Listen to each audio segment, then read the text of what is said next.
All right, good day, church family, and all of you other persons abroad who are watching this. So today, I'm going to try something new, and that is every Friday, I'm going to post a short 10-minute video approximately, which is a preview of the sermon for Sunday, for the Sunday message, just as a way for all of us to get the thought juices flowing before the sermon comes. I'm not going to preach the sermon. I'm not going to give you the sermon ahead of time, but just offer some initial thoughts to help us think about the sermon. And since the sermon is live streamed and also can be watched afterwards because it's taped, for those of you outside of the church, in the community, in the larger community, or in the viewing area, or so those of you who read or listen to my stuff who are out of state or in another place around the world, you'll be able to, if you want, tune in, and I'll post that link each week so that if you want to then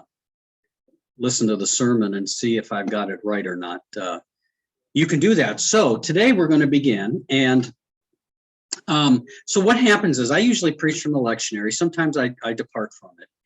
But we always have the first reading, which is often an Old Testament reading, but not every week. We have an epistle reading and the gospel reading.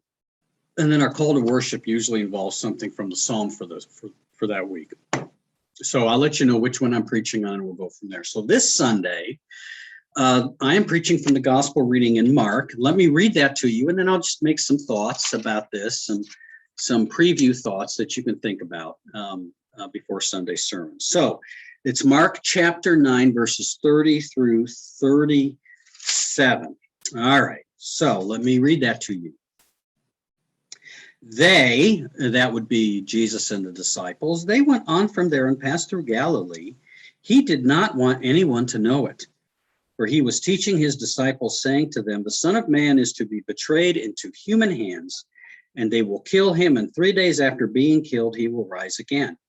But they did not understand what he was saying, and they were afraid to ask him. Then they came to Capernaum, and when he was in the house, he asked them, what were you arguing about on the way? But they were silent, for on the way they had argued with one another who was the greatest. He sat down, called the 12, and said to them, whoever wants to be first must be last of all and servant of all. Then he took a little child and put it among them, and taking it in his arms, he said to them, whoever welcomes one such child in my name welcomes me, and whoever welcomes me welcomes not me, but the one who sent me. Okay, a couple thoughts here real quick. So Jesus, again, uses this phrase, Son of Man. Now, for those of you who attend First United Methodist Church here in Ashland, we have the Common English Bible, and the translation is the human one, and I really dislike that translation. Not because it's not completely incorrect, because the Son of Man in Hebrew means that, human one. But what bothers me about it is that the vision actually comes from Daniel chapter 7, and I think Jesus is drawing on this.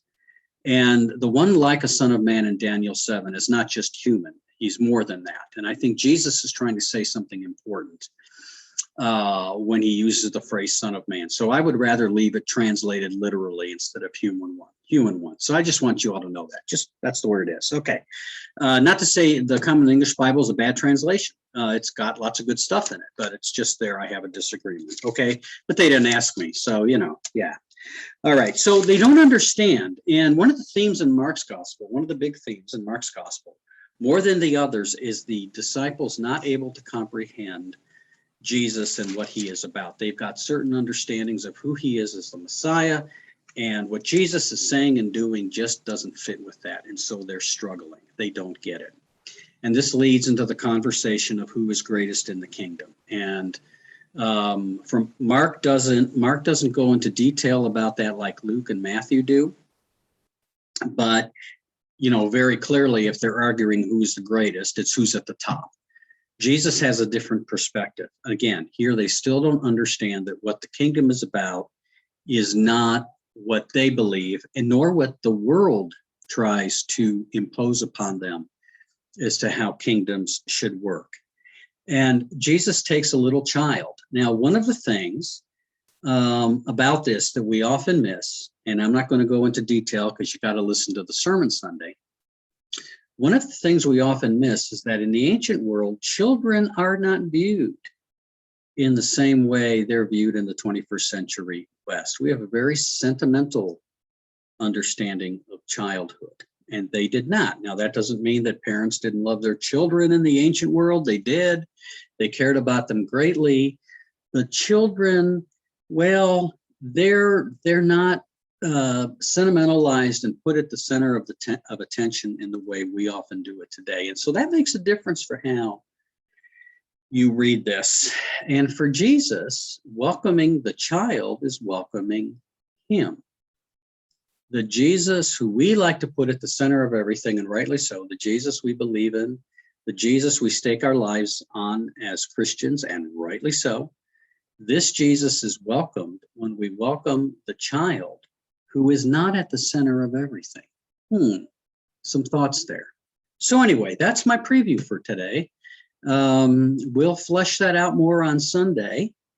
And so hope you have a great day, and you take care and be blessed, and make sure that in all things you follow Jesus. All right. Thanks a lot, Prince.